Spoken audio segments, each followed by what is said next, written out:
we have here a copy of the report from when the US actually tested automatic pistols. This thing, not as great as people think, and occasionally unsafe. Boring. Also boring. That's just garbage. That's kind of cool. I'd like to play with one of those. Also, basically garbage. These are neat, but not as good as people think they are. We all know about this one, but what about this?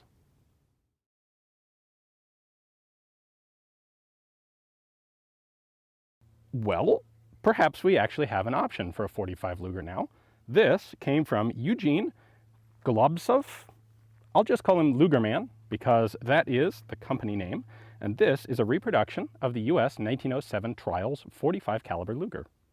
The obvious difference between the regular pattern Lugers and the 45 is, of course, size. This is slightly larger dimensionally in every way than a 9mm or 7.65mm Luger. You'll also notice probably the most distinctive feature is the shape of the trigger here for the US test trials version that LugerMan has copied here.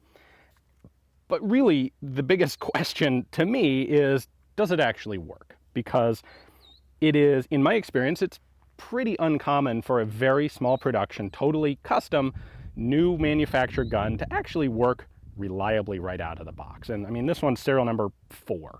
Now, I've had recently some experience with Mart's custom Lugers, including one in 45, and that was not really a positive experience. I haven't had good luck with those guns running, so I am very curious to try this one and see if it works.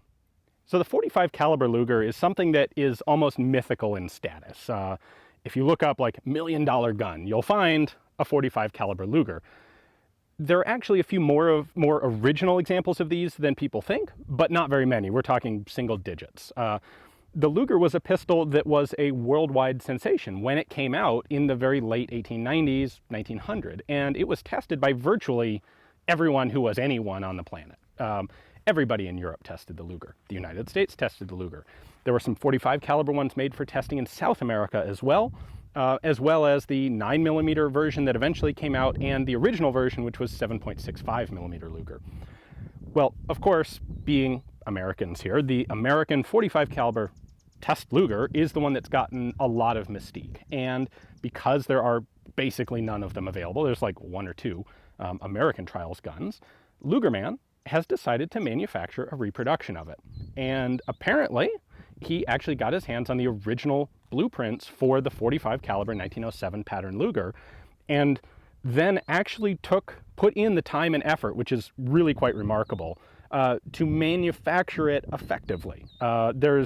People first off often think that you can reverse engineer a gun, and that's not really the case. And then a lot of people think that, well, if I just have some blueprints, I can make it. Well, there's a lot more than just, for example, measurements that go into manufacturing a comp. This thing came with 3 7-round magazines, so let's see if it works.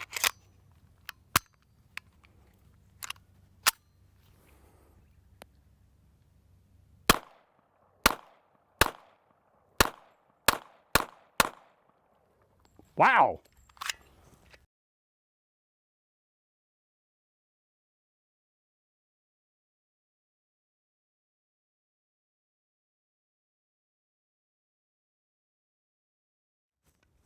Is that a fluke?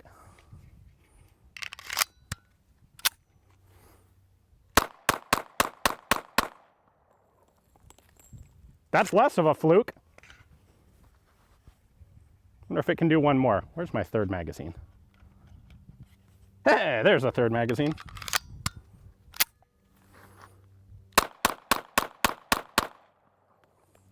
Dang!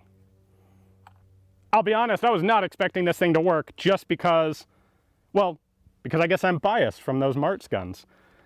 That's really slick.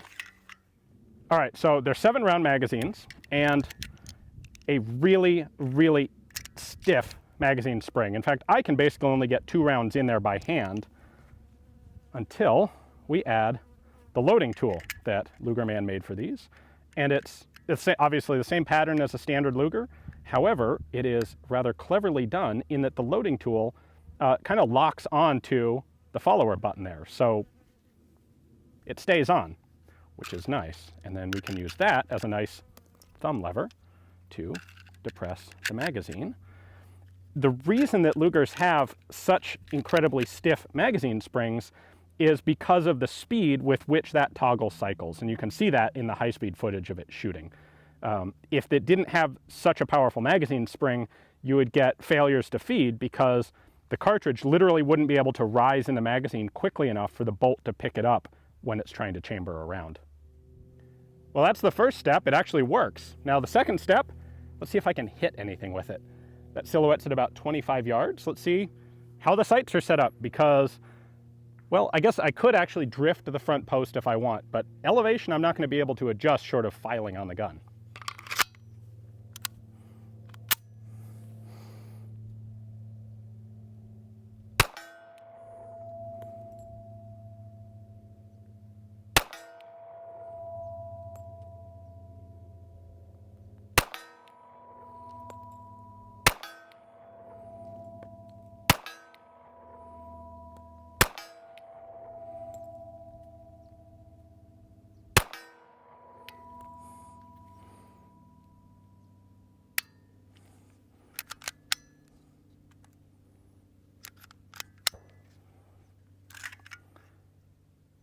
Well, that's the closest thing to a problem I've seen, and that's just the magazine. This one isn't sitting quite high enough to lock open.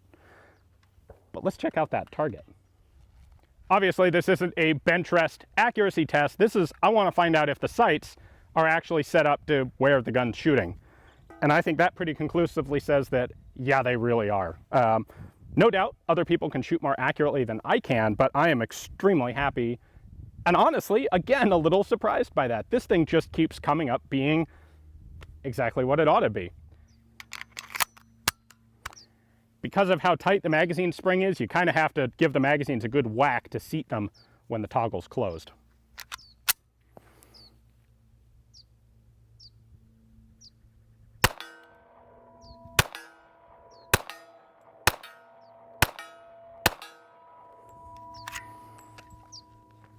I went to dump the magazine there to be fast, and then realized, it's a $6,000 gun. I don't think I want to just go around dropping the mags on the ground unnecessarily.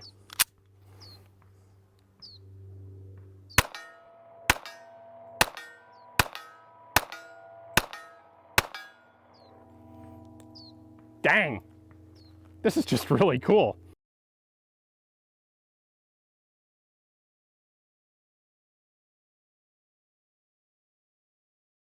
Back in 1907, two-handed grips were not how this was done. It was one-handed.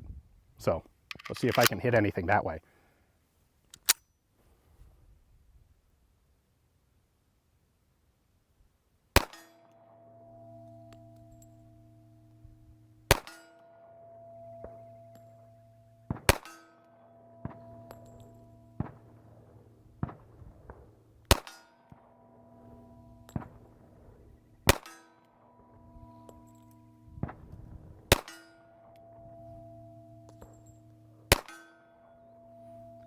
I guess I can. All right, I am legitimately really impressed by this pistol. So a couple things to point out, having put, I don't know, 6 mags through it now, I think. It shoots like a 45. This is not a really soft, fluffy gun. There are some corners up in here. It's actually nicer one-handed because that's what the grip was designed to be. If you shoot it two-handed and try and wrap your thumbs around hard, you're going to get some impact from some of these harder corners into the meat of your hand. You shoot this a lot, you'll probably develop some nice and very specific 45 caliber Luger shooting calluses as a result. However, as you can see, I mean, it's a very effective, practical, and well done gun. I was planning on just doing a video out here at the range today, but I think we're going to go ahead and take this back to the office and take a closer look at the internals. We'll take it apart and see what it looks like inside. Let's start by pointing out a couple of the distinctive features that existed on only the 1907 Trials pattern Luger. For one thing, we have a fairly distinctive grip angle. This is a 55.5 degree grip angle. This is a reproduction of the Trials report. And this is different from all of the standard Lugers. This was a different grip angle chosen because it fed better with the 45 caliber, 45 ACP ammunition. And that grip angle has been duplicated properly on this gun. If we compare that to a standard 1906 new model Luger like this one, I don't know how clear it is that the grip angle is different, but if I put one on top of the other, you can definitely see it.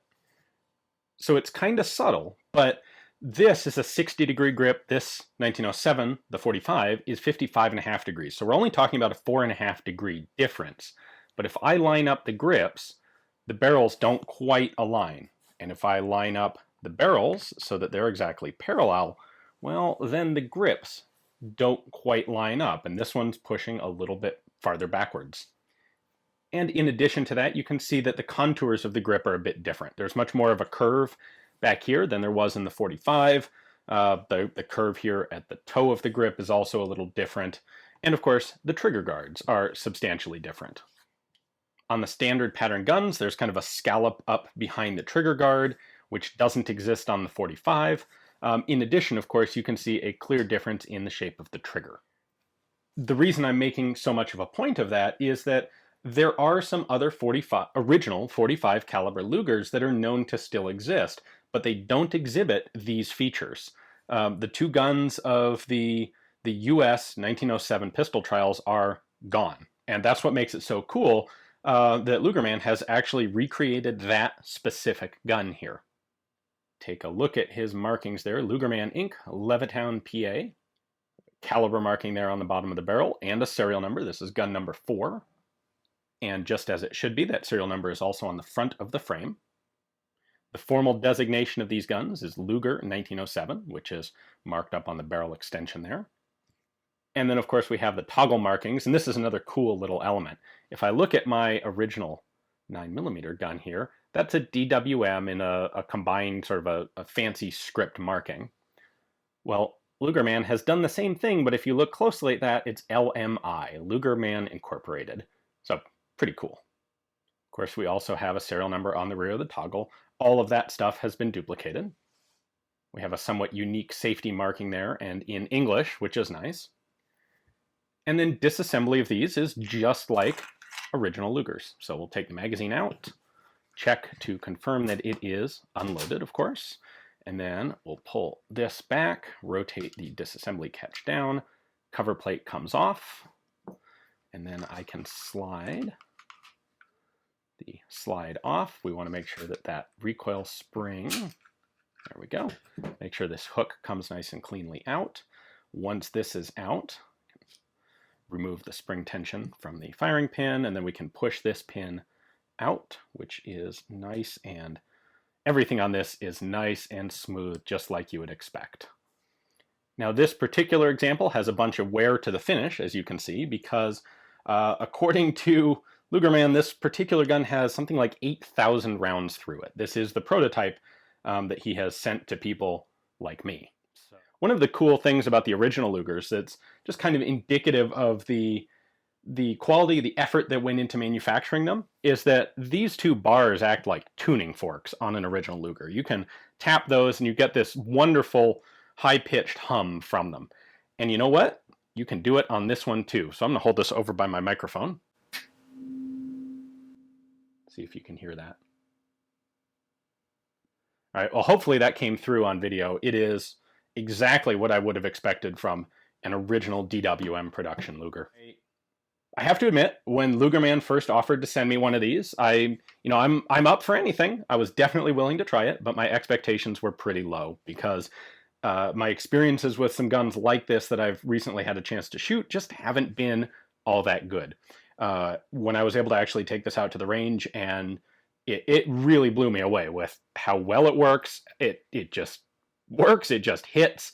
The quality of the manufacturing is just fantastic. And I know people are going to be concerned about the price. It is a damned expensive gun, but I think the quality, the work that went into it, and the obvious effort that LugerMan has put into getting it right, I think that really stands out, and I think that makes it worth the price. So certainly it's not a gun for everybody, but if you are one of those folks who has the resources and would like to have this, a 1907 pattern American Trials Luger, knowing that you'll never get a real one because they're just gone, this is a fantastic option for a reproduction that is, in every mechanical sense, the same as those original Trials guns, and is a magnificent shooting gun as well. So you can find these at LugerMan.com. There are a whole bunch of varieties being offered. It's not just this, which is the original 1907 Trials pattern. There are also target models, there are carbine models. He's making these in 10mm automatic as well, which I'm sure will appeal to some folks. So head over to his site, take a look at the different options if it's something that you're interested in, and enjoy yourself a fantastic Reproduction 45 Luger.